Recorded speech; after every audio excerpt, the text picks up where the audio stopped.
উল্লাসে মাতোয়ারা ইরানের সাধারণ মানুষ। তেহরান জুড়ে বিজয় র্যালি, যুদ্ধবিরতির পর স্বাভাবিক জীবনে ফিরতে শুরু করেছে ইসরায়েলিরা। সবচেয়ে শক্তিশালী বোমা মেরেও ধ্বংস করা যায়নি ইরানের পারমাণবিক প্রকল্প। পেন্টাগনের প্রতিবেদন প্রকাশ, মার্কিন গণমাধ্যমে সরাসরি প্রত্যাখ্যান ট্রাম্পের।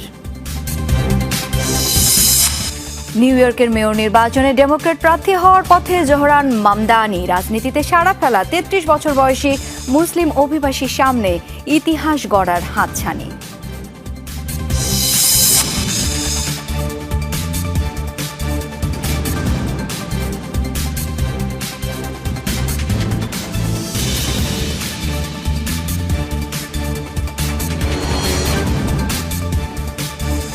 এতক্ষণ শিরোনাম দেখছিলেন, আপনাদের সাথে আছি আমি শাওন দত্ত।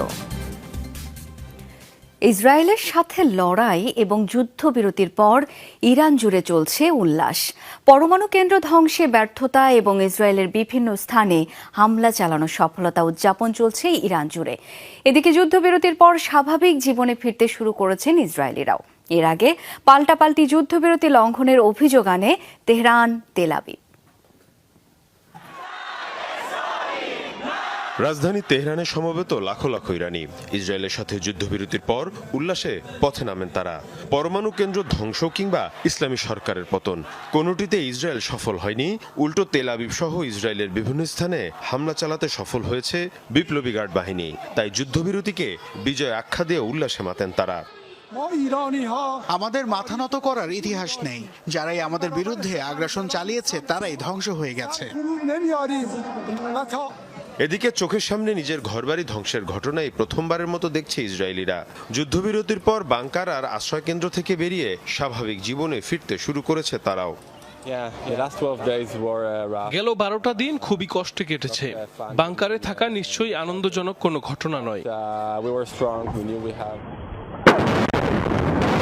এদিকে আবারও যুদ্ধবিরতি লঙ্ঘনের অভিযোগ উঠেছে ইসরায়েলের বিরুদ্ধে।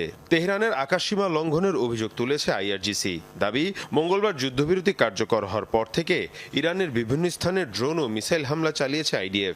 এদিকে ইসরায়েলমুখী 2টি ড্রোন ধ্বংসের দাবি করেছে আইডিএফ, যা ইরান থেকে ছোড়া হয়েছে ধারণা করে বিবৃতি দেয় ইসরায়েল।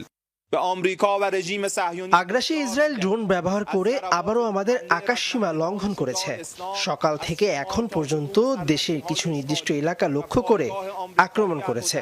হামলা অব্যাহত থাকলে আমরা এর উচিত জবাব দেব।